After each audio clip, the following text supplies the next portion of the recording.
माननीय प्रधानमंत्री जी नरेंद्र जी मोदी का ससम्मान स्वागत करती हूँ।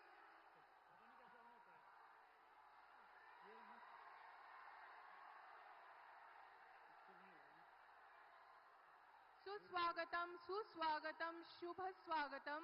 आदरणीय जो बहु प्रतीक्षारत आपकी आंखों को सुख मिला होगा, माननीय नरेंद्र जी मोदी आप सभी के समक्ष है। उनकी आशीर्वचन सभा हेतु आप सभी प्रतीक्षारत है। मैं उनसे अनुरोध करती हूँ कि मैं आदरणीय नरेंद्र जी मोदी जी से अनुरोध करती हूँ कि वे पुष्पार्पण द्वारा, माल्यार्पण द्वारा, प्रतिमा पूजन द्वारा कार्यक्रम का शुभारंभ करें। माननीय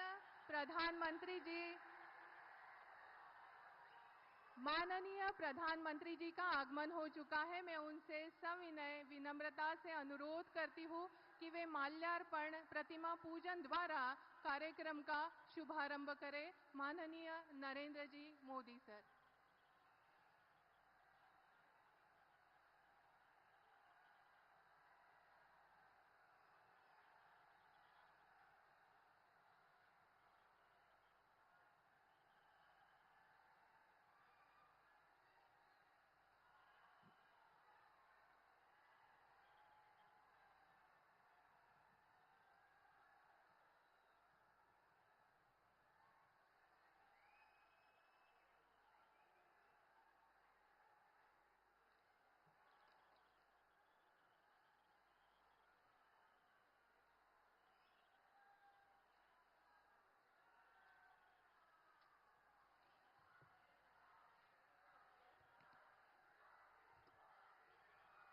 हमारे देश के लगातार तीसरी बार निर्वाचित प्रधानमंत्री जी नरेंद्र जी मोदी जी को सामने देखकर जनता का ये उत्साह बिल्कुल लाजमी है।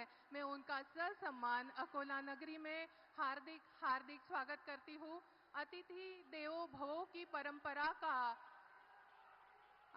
अनुगमन करते हुए मैं सादर आमंत्रित करती हूँ कि शॉल एवं श्रीफल शॉल देकर उनका स्वागत अकोला के युवा सांसद अनूप जी धोत्रे करेंगे। मैं उनका ससम्मान स्वागत के लिए अनूप जी धोत्रे जी को आमंत्रित करती हूँ कि वे शॉल देकर उनका स्वागत करें।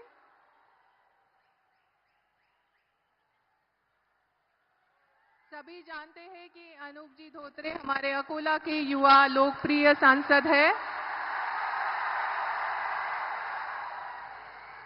मैं अकोला पूर्व के प्रत्याशी रणधीर जी सावरकर सर एवं अकोला पश्चिम के प्रत्याशी विजय जी अग्रवाल जी से अनुरोध करती हूं कि वे महाराष्ट्र के आराध्य दैवत छत्रपति शिवाजी महाराज जी की अश्वारूढ़ प्रतिमा देकर उनका स्वागत करें।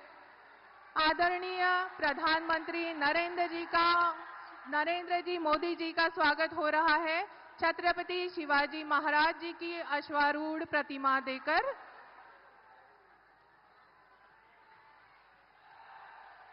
स्वागत को आगे बढ़ाते हुए मैं अकोला भाजपा के जिला ग्रामीण अध्यक्ष श्री किशोर मांगटे जी पाटिल जी को मैं अनुरोध करती हूं कि वे पुष्पगुच्छ देकर माननीय नरेंद्र जी मोदी जी का स्वागत करें।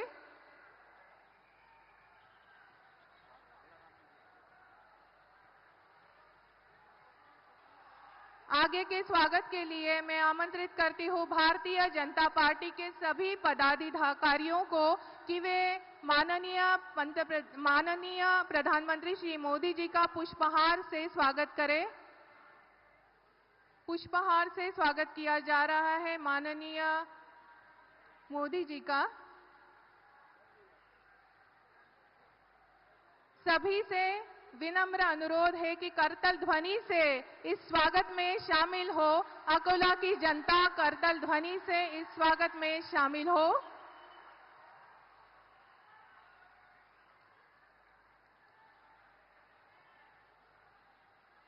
कार्यक्रम को आगे बढ़ाते हुए जैसा कि आप सभी जानते हैं कि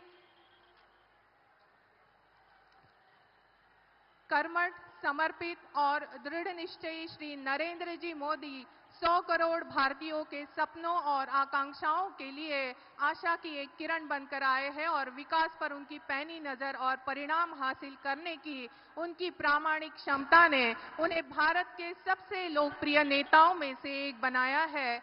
उनका ऐसे राष्ट्र के निर्माण का संकल्प है जो मजबूत, खुशहाल और समावेशी हो और जहां प्रत्येक भारतीय अपनी आशाओं और आकांक्षाओं को फलीभूत होते हुए देख सकता हो। वे विकास पुरुष के नाम से भी जाने जाते हैं। राष्ट्रभक्ति की बात जहां हो, देश विकास की बात जहां हो, नाम एक ही आता है, सिर्फ हमारा देश ही नहीं पूरा विश्व जिनके गुण गाता है। ऐसे हमारे प्रधानमंत्री माननीय नरेंद्र मोदी जी का मैं हार्दिक स्वागत करती हूं एवं प्रास्ताविकी हेतु माननीय सांसद श्री अनूप जी धोत्रे जी को कार्यक्रम की प्रास्ताविकी हेतु ससम्मान मंच पर आमंत्रित करती हूं।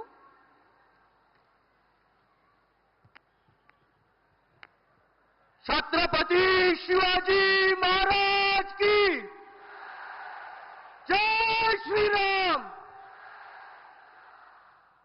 राजेश्वर नगरी में देश के यशस्वी पंतप्रधान माननीय नरेंद्र जी मोदी, इनका अकोला लोकसभा विदर्भ नगरी इथे आम्ही सगळे स्वागत करतो।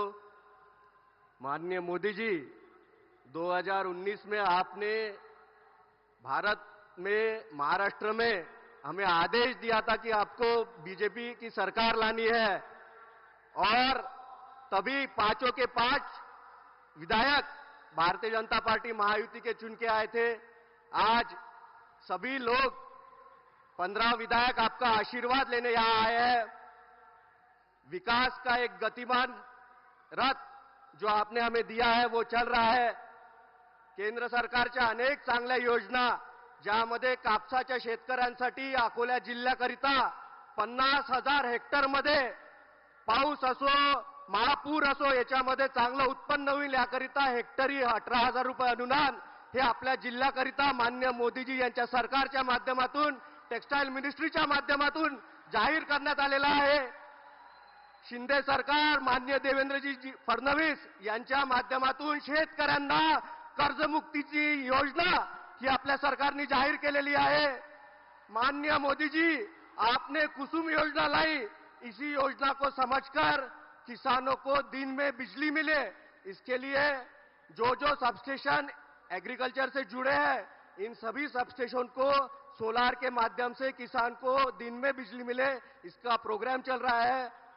संपूर्ण भारत में और महाराष्ट्र में सबसे पहला अकोला का जिले में ये योजना मिलने वाली है, जिससे किसान को 7 दिन में बिजली मिलने वाली है। अनेक ऐसी योजना, किसान के हित की योजना, पीएम किसान सम्मान निधि का आपने 6,000 रुपए दिया, राज्य सरकार ने 6,000 दिया, पर अभी उसे राज्य सरकार ने 15,000 रुपए किया है। महिलाओं के लिए प्रोफेशनल कोर्सेस में, वो लॉ हो, इंजीनियरिंग हो, मेडिकल हो, जहां वो फीस नहीं भर सकती थी, वो सारे प्राइवेट कॉलेजेस में राज्य की सरकार ने मुफ्त शिक्षण योजना लाई है। उसकी अंमलबजावणी या शैक्षणिक वर्षामध्ये सरकारने केलेली आहे। महिलांसाठी लाडली बहीण योजनेच्या माध्यमातून 1,500 रुपयाच्या जागी 2,100 रुपये हे आपल्या सरकारने केलेली आहे। अशा अनेक चांगल्या योजना आपल्या सरकारने केलेल्या आहे। आपल्या शहरामध्ये पूर आला तर अनेक घरामध्ये पाणी साचायचं। माननीय अमितभाई शाह यांची भेट घेऊन मोदीजींच्या आशीर्वादाने डिझास्टर मॅनेजमेंट फंडच्या माध्यमातून 400 कोटी रुपयाचा प्रोजेक्ट हा आपल्या अकोला शहरासाठी आलेला आहे। अनेक चांगल्या योजना, सांडपाण्याचं पाणी पारसला त्याची प्रक्रिया करून ते पाणी आपण शुद्ध करून आपल्या औष्णिक क्षेत्राकडे त्याचा वापर होणार आहे। रेल्वेच्या माध्यमातून महाराष्ट्रासाठी 1,15,000 करोड रुपयाची निधी ही केंद्र सरकारने दिलेली आहे। या माध्यमातून वंदे भारत सारख्या ट्रेन या सर्वसामान्य लोकांना उपलब्ध होणार आहे।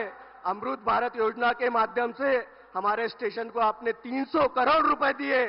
जो स्टेशन जहां पे एयरपोर्ट जैसी सुविधा है अभी उपलब्ध होने वाली है, उसका काम चालू हुआ है। हमारा मूर्तिजापुर स्टेशन हो, हमारा बार्शी टाकड़ी का ओवरब्रिज हो, अनेक और जो जो रेलवे क्रॉसिंग्स है वो सभी रेलवे क्रॉसिंग अंडरपासेस और रेलवे ओवरब्रिज के माध्यम से पूरे होने वाली है। कहीं पे रेलवे क्रॉसिंग पे किसी को रुकने की समस्या आने वाले समय में रहने वाली नहीं है। माननीय मोदी जी, मैं आपसे विनती करूंगा कि हमारा अकोला का एयरपोर्ट जो अभी उड़ान योजना में बैठा है, सभी नागरिक इसकी राह देख रहे हैं, ये जल्दी से जल्दी शुरू हो। आपने हमें मार्ग बताया। मैं आपसे सांसद होने के बाद पहली बार मिला, तो आपने संजू भाऊ यांची आपण तब्येत विचारली, मला आनंद झाला, माझ्या परिवाराला आणि भारतीय जनता पार्टी महायुतीच्या सगळ्या कार्यकर्त्यांना त्याचा खूप आनंद झाला।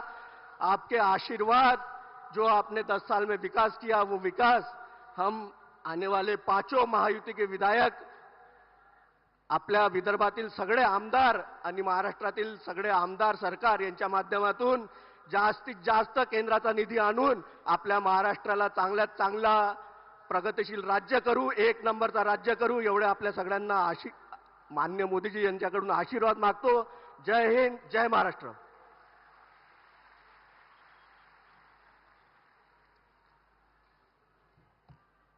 डाव्या बाजूला जे लोक आहेत त्यांनी कृपया उजव्या बाजूला यावं, कारण सगळ्यांना आमचे जे प्रधानमंत्री आहेत त्यांना ऐकायचं आहे।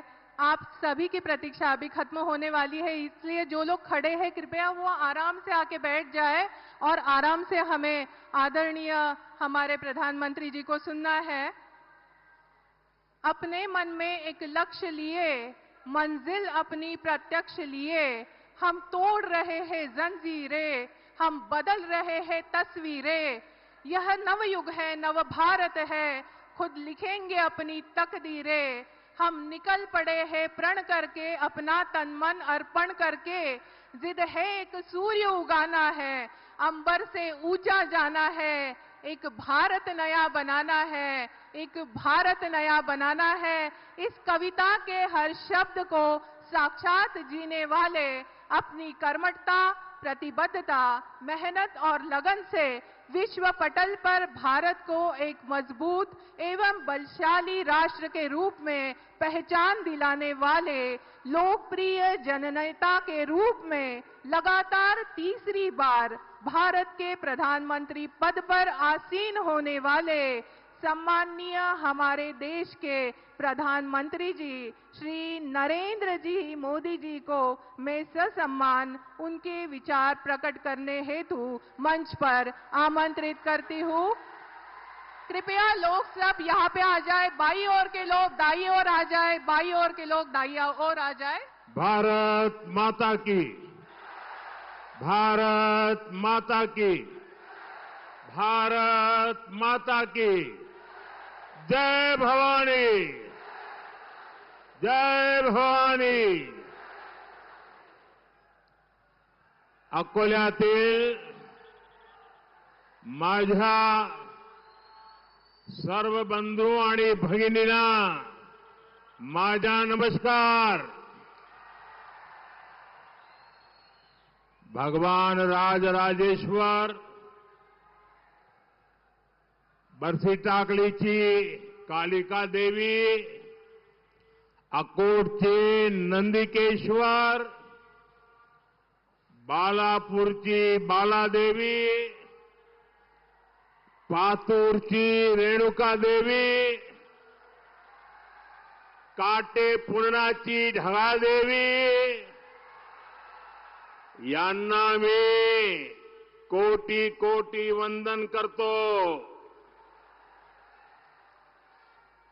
मैं संत गजानन महाराज जी को शीश झुकाकर नमन करता हूं।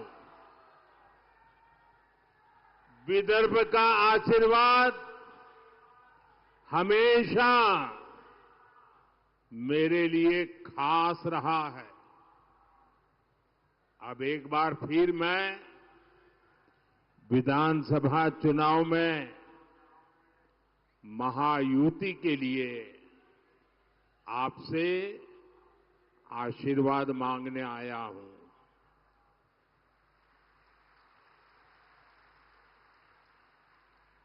साथियों, आज 9 नवंबर की तारीख है।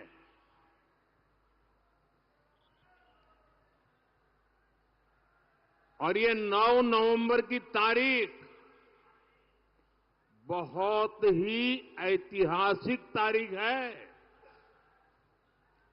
आज के ही दिन 2019 में देश की सर्वोच्च अदालत ने राम मंदिर पर फैसला दिया था।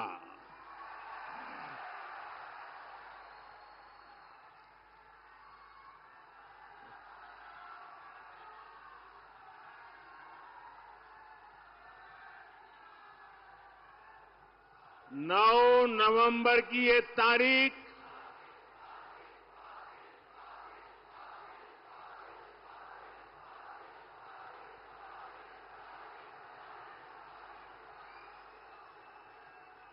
जय श्री राम। 9 नवंबर की ये तारीख इसलिए भी याद रखी जाएगी क्योंकि सुप्रीम कोर्ट के फैसले के बाद हर धर्म के लोगों ने बहुत ही संवेदनशीलता का परिचय दिया। राष्ट्र प्रथम की यही भावना भारत की बहुत बड़ी ताकत है। साथियों, 2014 से 2024 ये 10 वर्ष महाराष्ट्र ने बीजेपी को लगातार दिल खोलकर आशीर्वाद दिया है। बीजेपी के ऊपर महाराष्ट्र के इस भरोसे की वजह भी है। इसकी वजह है महाराष्ट्र के लोगों की देशभक्ति।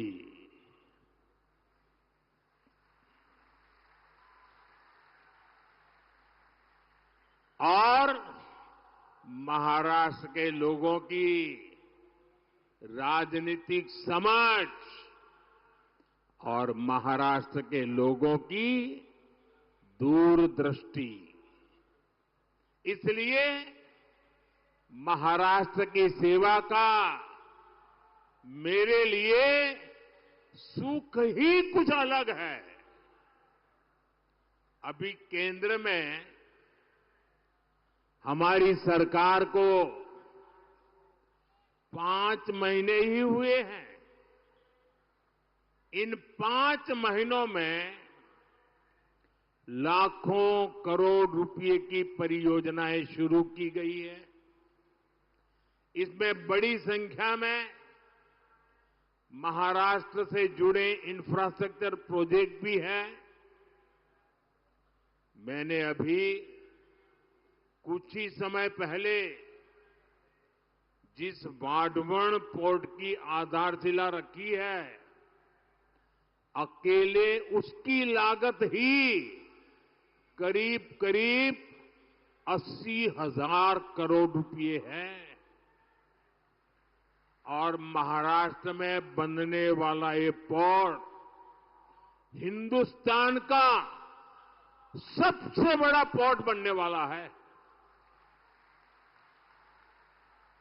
आज हिंदुस्तान के सभी बंदरगाह की कुल ताकत जो है, उससे डबल ताकत अकेले ये महाराष्ट्र में वाढवण में बनने वाले नए बंदरगाह की होने वाली है।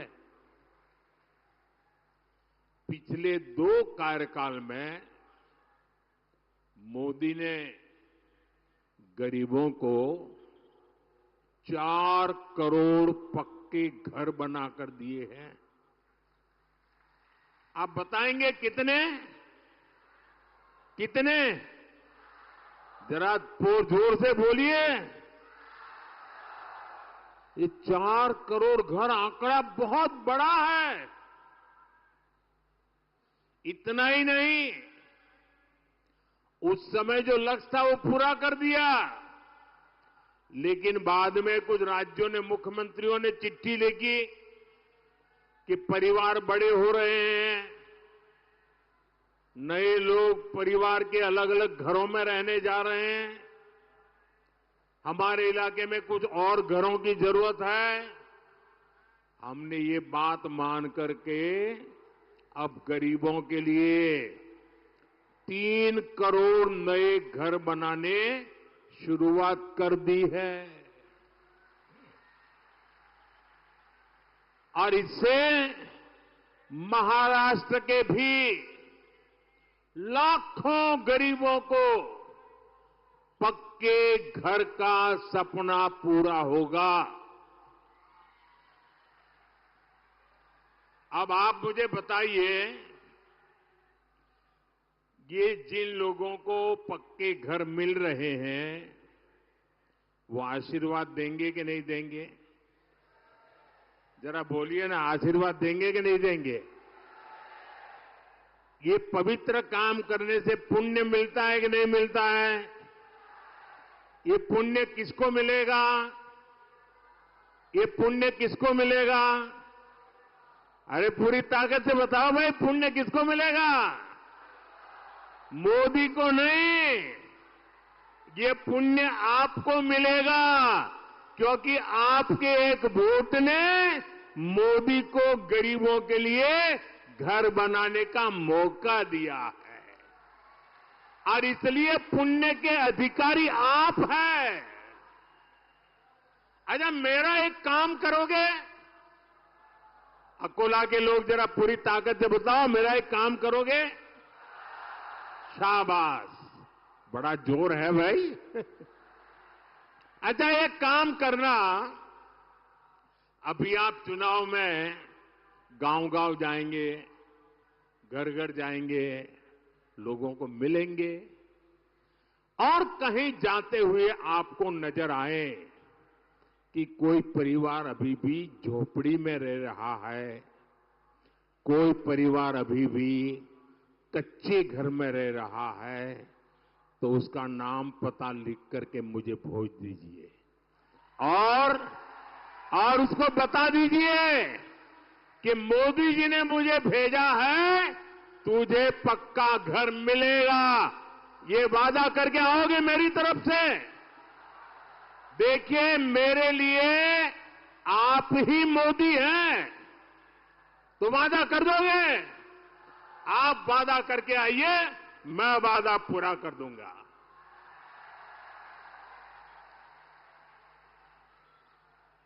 साथियों, चुनाव के समय मैंने 70 वर्ष से अधिक उम्र के बुजुर्गों को मुफ्त इलाज की गारंटी देने का वादा किया था। हमारी सरकार ने सीनियर सिटीजन्स, बुजुर्गों की सेवा के लिए ये योजना लॉन्च कर दी है। 70 साल से ऊपर के बुजुर्गों को वय वंदना आयुष्मान कार्ड मिलने शुरू हो गए हैं। सबका साथ, सबका विकास की भावना के साथ ही इस योजना का लाभ हर वर्ग, हर समाज, हर धर्म के बुजुर्गों को मिलेगा। आपके परिवार में भी जो 70 साल के ऊपर के हैं, उनकी बीमारी के खर्च की चिंता आप मत करना, उनका ये बेटा करेगा। साथियों, कांग्रेस और अघाड़ी वालों ने महाराष्ट्र के लोगों की जिस मांग को दशकों तक पूरा नहीं होने दिया, मोदी ने वो भी पूरा कर दिया। बताऊं क्या बात की है हमने? बताऊं?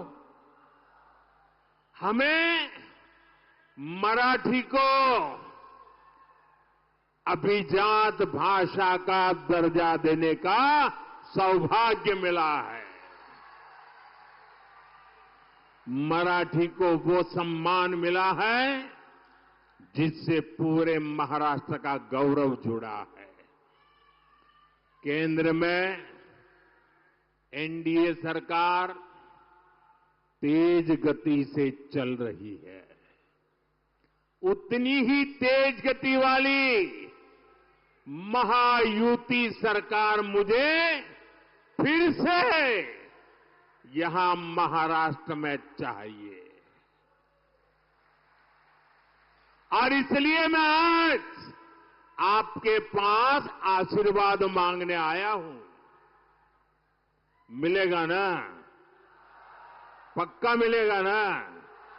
हर बूथ में से मिलेगा, हर गांव से मिलेगा, हर मोहल्ले से मिलेगा।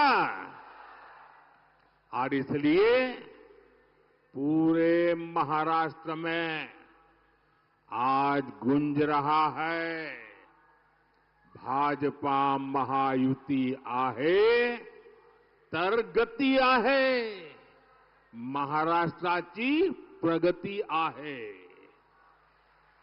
साथियों, महायुति सरकार के अगले 5 वर्ष कैसे होंगे, इसकी एक झलक महायुति के वचननामे में भी दिख रही है।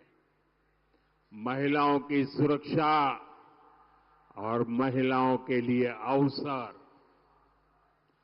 माझी लाड़की बहन योजना का विस्तार,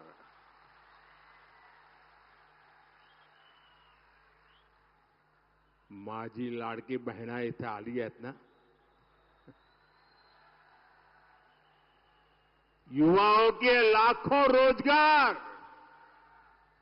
विकास के बड़े बड़े काम महायुति सरकार महाराष्ट्र के विकास को डबल स्पीड से आगे बढ़ाएगी।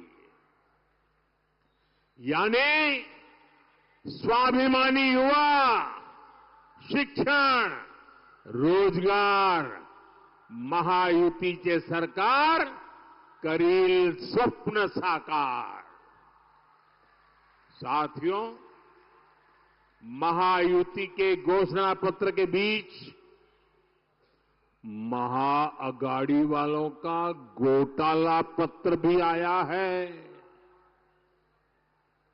अब तो पूरा देश जानता है, महाअगाड़ी यानी भ्रष्टाचार, महाअगाड़ी यानी हजारों करोड़ के घोटाले, महाअगाड़ी यानी पैसों की उगाही, महाअगाड़ी यानी टोकन मनी, महाअगाड़ी यानी ट्रांसफर पोस्टिंग का धंधा। मैं महाअगाड़ी की घटक कांग्रेस का एक उदाहरण आपको देता हूं। जहां कांग्रेस सरकार बन जाती है, वो राज्य कांग्रेस के शाही परिवार का एटीएम बन जाता है। एटीएम पता है ना, लोग उसमें से पैसे निकालते हैं, एटीएम। ये कांग्रेस का एटीएम बन जाता है, शाही परिवार का एटीएम बन जाता है। इन दिनों हिमाचल, तेलंगाना और कर्नाटका जैसे राज्य ये कांग्रेस के शाही परिवार के एटीएम बन गए हैं, एटीएम। लोग बता रहे हैं कि इन दिनों महाराष्ट्र में चुनाव के नाम पर कर्नाटका में वसूली डबल हो गई है। चुनाव महाराष्ट्र में, वसूली डबल हो रही है कर्नाटका में, तेलंगाना में। आरोप है कि कर्नाटका में इन लोगों ने शराब के दुकानदारों से 700 करोड़ रुपए की वसूली कराई है। आप कल्पना कर सकते हैं, जो कांग्रेस पार्टी घोटाले करके चुनाव लड़ रही हो, वो चुनाव जीतने के बाद कितने घोटाले करेगी। हमें महाराष्ट्र में बहुत सावधान रहना है। हम महाराष्ट्र को महाअघाड़ी के महाघोटालेबाजों का एटीएम नहीं बनने देंगे।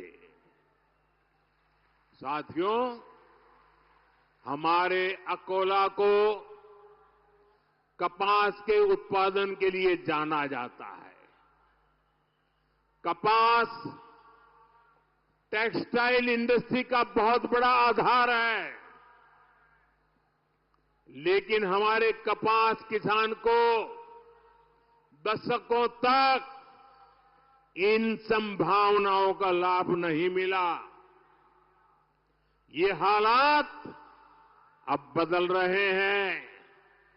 कपास किसानों की आय बढ़े, इसके लिए उद्योग और इंफ्रास्ट्रक्चर दोनों को बढ़ावा दिया जा रहा है।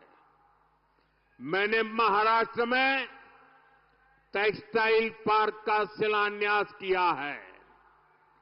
टेक्सटाइल पार्क से महाराष्ट्र में कपास किसानों के लिए समृद्धि के नए अवसर तैयार होंगे।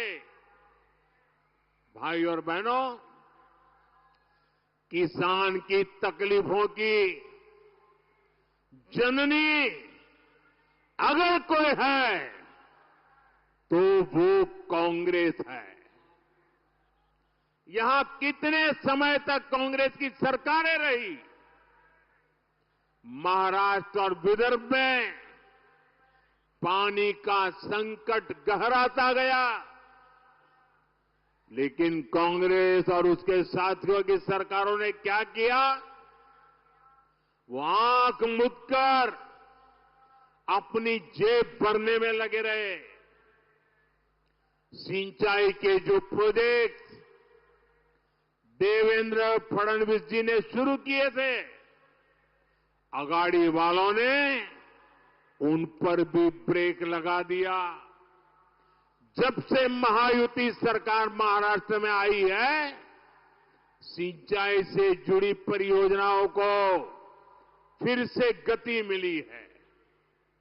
हमारी सरकार ने वैनगंगा, नलगंगा, पैनगंगा इन नदियों को लिंक करने की योजना को मंजूरी दी है। इस परियोजना से अमरावती, यवतमाळ, अकोला, बुल्ढाणा, वाशिम, नागपुर और वर्धा में पानी की कमी दूर होगी और इस पर करीब करीब 90,000 करोड़ रुपए खर्च होंगे। नदियां आपस में जुड़े, कहीं बाढ़ और कहीं सूखा, ये समस्या खत्म हो, इसके लिए हमारी सरकार ने हजारों करोड़ रुपए दिए हैं। इससे महाराष्ट्र के इस भाग में पानी की समस्या दूर होगी और उत्पादन बेहतर होगा। हम किसानों को कम पानी का उपयोग कर सिंचाई करने के लिए भी प्रेरित कर रहे हैं। पीएम कृषि सिंचाई योजना के तहत महाराष्ट्र में सूक्ष्म सिंचाई कवरेज को 10 लाख हेक्टेयर तक बढ़ाया गया है, जिसका मकसद है पर ड्रॉप मोर क्रॉप। साथियों, हमारा संकल्प है किसान खुद इतना सशक्त हो कि वो देश की प्रगति का नायक बनकर उभरे। इसलिए हम किसान की आय बढ़ा रहे हैं और खर्चे कम कर रहे हैं। हमने पीएम किसान सम्मान निधि शुरू की। महायुति सरकार ने उसमें अपना भी सहयोग किया। इसका परिणाम है कि महाराष्ट्र के किसानों को सालाना 12,000 रुपये मिल रहे हैं। कपास और सोयाबीन किसान को अलग से 5-5 हजार रुपये अतिरिक्त दिए जा रहे हैं। हम किसानों को फसल के नुकसान से बचाने के लिए फसल बीमा योजना लेकर आए हैं। अगले 5 वर्षों में इन नीतियों का और व्यापक असर दिखेगा। साथियों, कांग्रेस पार्टी जानती है देश जितना कमजोर होगा, कांग्रेस उतनी मजबूत होगी। और जब कांग्रेस मजबूत होगी तो देश मजबूर हो जाएगा। इसलिए कांग्रेस क्या करती है? पिछले 75 साल का इतिहास देख लीजिए। उनके तौर तरीके, उसके सबूत ढूंढने के लिए कहीं जाने की जरूरत नहीं है, अगल बगल में मिल जाएंगे। कांग्रेस क्या करती है? अलग अलग जातियों को लड़ाना, यही कांग्रेस की फितरत है। आजादी के बाद से ही कांग्रेस ने कभी शेड्यूल कास्ट समाज को, हमारे दलित समाज को, हमारे एससी समाज को एकजुट नहीं होने दिया। कांग्रेस ने हमारे जनजातीय समूह, हमारे आदिवासी समाज, हमारे एसटी समाज को भी अलग अलग जातियों में बांटकर रखा। कांग्रेस ने ओबीसी नाम सुनते ही कांग्रेस चिढ़ जाती है और ओबीसी समाज की भी अलग से पहचान न बने, इसलिए कांग्रेस ने भांति भांति के खेल खेले हैं। कांग्रेस चाहती है एससी समाज की अलग अलग जातियां आपस में ही लड़ती रहे, झगड़ा करती रहे। वो जानती है एससी समाज की अलग अलग जातियां आपस में झगड़ती रहेगी तो उनकी आवाज बिखर जाएगी, उनका वोट बिखर जाएगा और ऐसा होते ही कांग्रेस के लिए सरकार में आने का रास्ता बन जाएगा। इसलिए यहां चर्मकार जाति को कांग्रेस मांग जाति से लड़ाना चाहती है। कांग्रेस मातंग को महार जाति से, बुरड़ जाति को वाल्मीकि जाति से, कैकाड़ी को खटीक जाति से और मोची जाति को कांग्रेस और जातियों से लड़ाना चाहती है। जब आप एससी के तौर पर एकजुट नहीं रहेंगे, अपनी ही अलग अलग जातियों में बंटकर झगड़ा करेंगे, तो कांग्रेस इसका फायदा उठाएगी। कांग्रेस एससी समाज के अधिकार उनसे छीन लेगी, एससी को कमजोर करके सरकार बना लेगी। यही उसकी चाल है, यही उसका चरित्र है। इसलिए आपको कांग्रेस की इस खतरनाक साजिश से सावधान रहना है। आपको याद रखना है, एक है तो सेफ है, एक है तो एक है तो एक है तो साथियों, मैं आज महाराष्ट्र की धरती से हरियाणा के अपने भाई बहनों का विशेष आभार व्यक्त करना चाहता हूं। हरियाणा के लोगों ने सबसे पहले एक है तो सेफ है के मंत्र पर चलते हुए कांग्रेस की साजिश को नाकाम किया है। उन्होंने विधानसभा चुनाव में वहां कांग्रेस को धूल चटा दी और अभी 1 महीने पहले ही हुआ है। वहां के लोग भूले नहीं हैं कि कैसे कांग्रेस सरकार के समय दलितों के खिलाफ बड़े बड़े दंगे हुए थे। उन दंगों में दलितों को बेरहमी से मारा गया था और कांग्रेस दलितों को मारने वालों के साथ खड़ी थी। यही कांग्रेस और उसके साथियों का असली चेहरा है। साथियों, कांग्रेस ने बाबा साहब आंबेडकर के साथ जो किया, जो आज कर रही है, वो भी सबको जानना जरूरी है।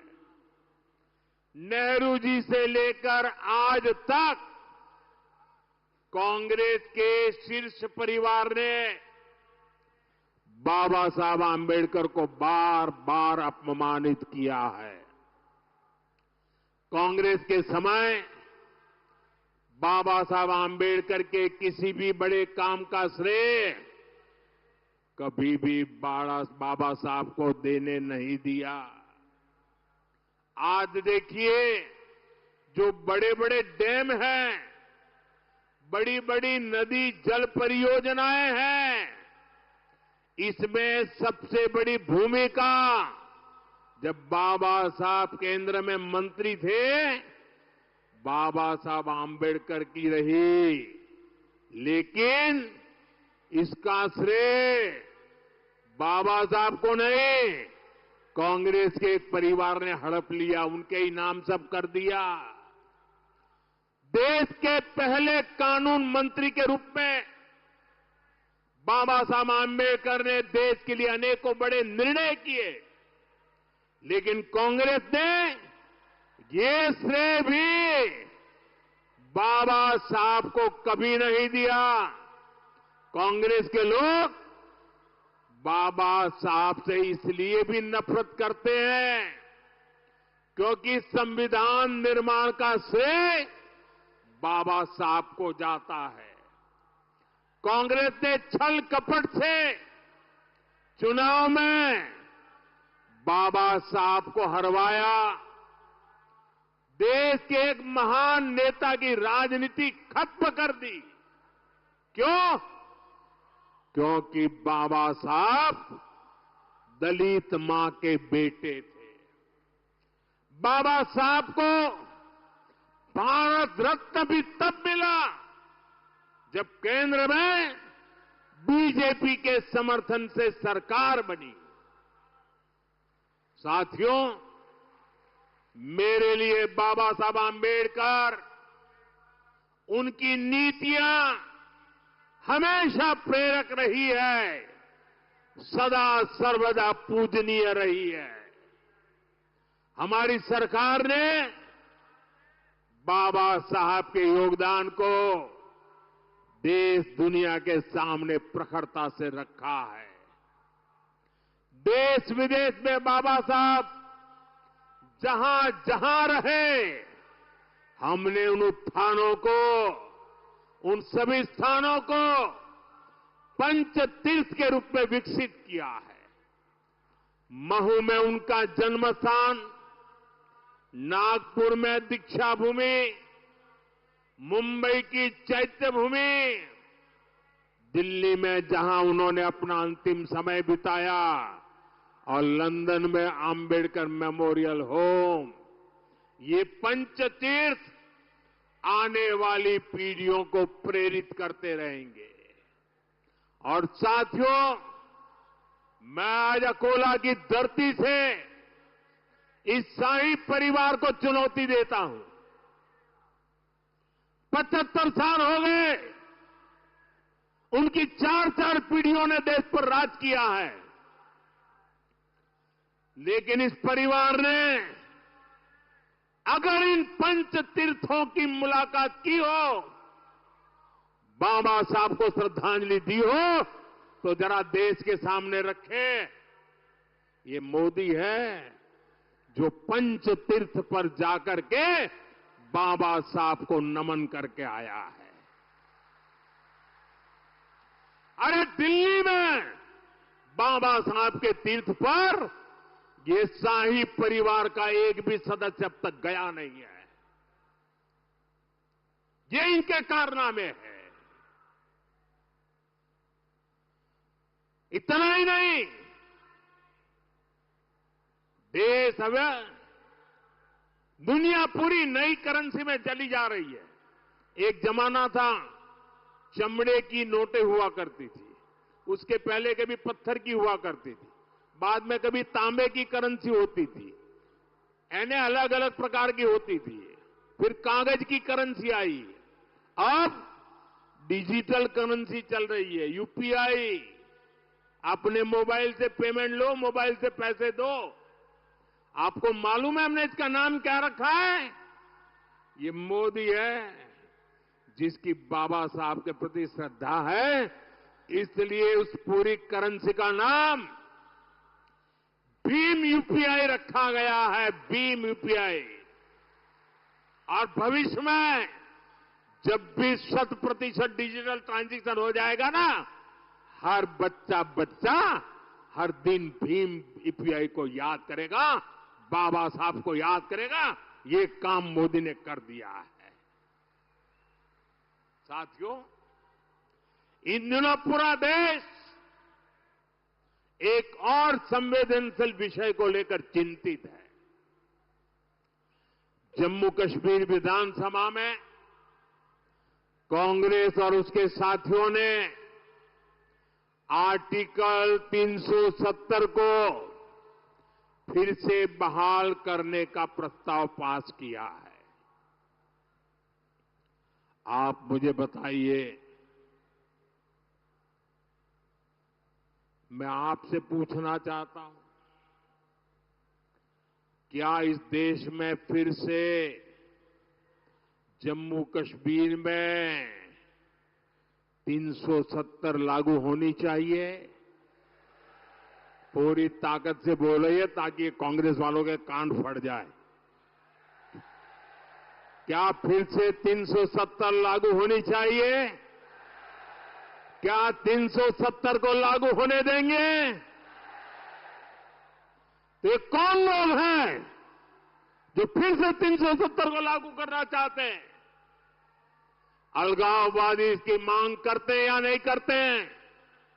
आतंकवादी संगठनों ने 370 हटाने का विरोध किया था कि नहीं किया था?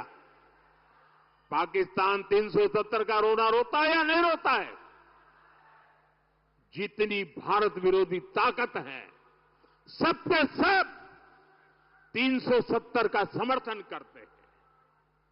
और वही कांग्रेस की भी भाषा बन गई है। कांग्रेस वही भाषा बोलती है। जम्मू कश्मीर में 370 फिर से लगाना, यानी कश्मीर को फिर से हिंसा की आग में झोंकना। कश्मीर में 370 यानी राज्य में बाबा साहब आंबेडकर के संविधान को फिर से जम्मू कश्मीर से बाहर निकालना। ये जो लोग संविधान की किताबें और कोरे कागज की किताबें बांटते फिरते हैं ना, ये कैसे पापी लोग हैं मैं बताता हूं। और हम सब की आंखों में कितनी धूल झोंकी उन्होंने देशवासियों की आंखों में। बाबा साहब आंबेडकर के संविधान की बातें करते हैं। 75 साल तक इस देश में 2 संविधान चलते थे। एक जम्मू कश्मीर का संविधान अलग था और दूसरा देश में जम्मू कश्मीर के सिवाय बाबा साहब आंबेडकर वाला संविधान था। हम उनको पूछते थे, क्या बाबा साहब आंबेडकर का संविधान जम्मू कश्मीर में लगेगा कि नहीं लगेगा? इनके मुंह पे ताले लग जाते थे। ये हमारे संविधान के प्रति श्रद्धा थी, ये हमारी बाबा साहब के प्रति श्रद्धा थी। हमने 370 की दीवार को तोड़ दिया और बाबा साहब के संविधान को जम्मू कश्मीर में लागू कर दिया। और जब बाबा साहब का संविधान लागू हुआ न, तब जाकर के 370 हटने के बाद 75 साल के बाद पहली बार कश्मीर और जम्मू के दलितों को आरक्षण मिला। 75 साल तक नहीं मिला था, उनको संवैधानिक अधिकार नहीं मिले थे, पहली बार मिले।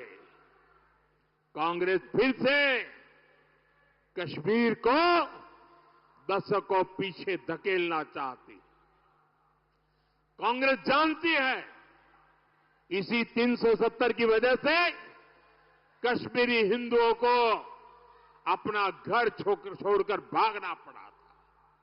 ये जम्मू कश्मीर के दलितों पिछड़ों का अधिकार छीनना चाहती है और यहां महाराष्ट्र में आकर दलितों पिछड़ों से वोट भी मांग रहे हैं। साथियों,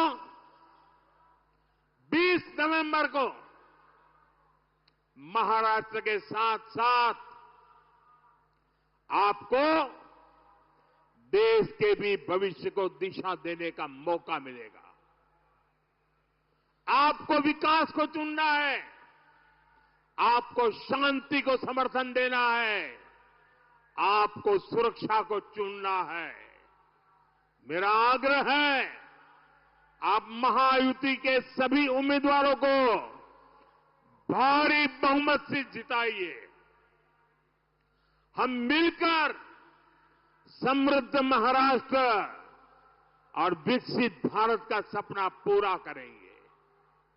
आप यहां इतनी बड़ी तादाद में आए और मैं देख रहा था, मैं यहां बोल रहा था, वहां पूरा एक भीड़ की भीड़ चली आ रही अभी भी। ये प्यार, ये आशीर्वाद, और मैंने कल 2 रैली देखी, आज तीसरी रैली देख रहा हूं। कोई सर्वे वर्वे काम नहीं आने वाला, ये विजय का विश्वास नजर आ रहा है।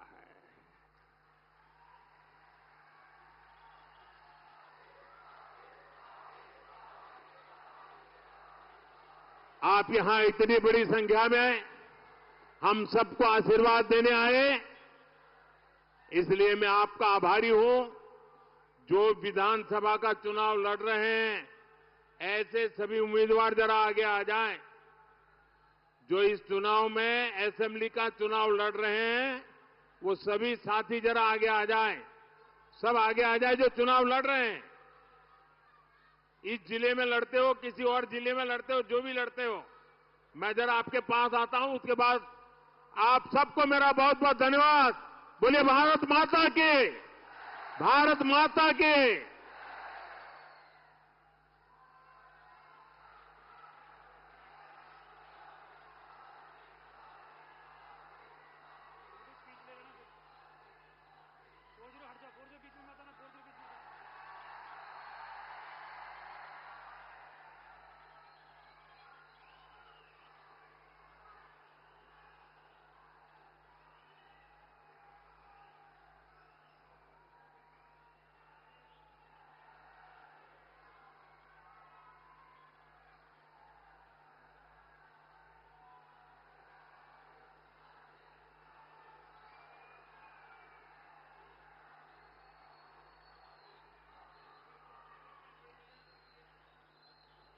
इस ओजपूर्ण वक्तव्य के बाद कुछ भी कहने को शेष नहीं रह जाता है। मैं आगे के सूत्र सौंपती हूँ आदरणीय सिद्धार्थ जी शर्मा जी को और अपनी वाणी को विराम देती हूँ। मैं डॉक्टर पूनम मानकरपी से अपनी वाणी को यह विराम देती हूँ।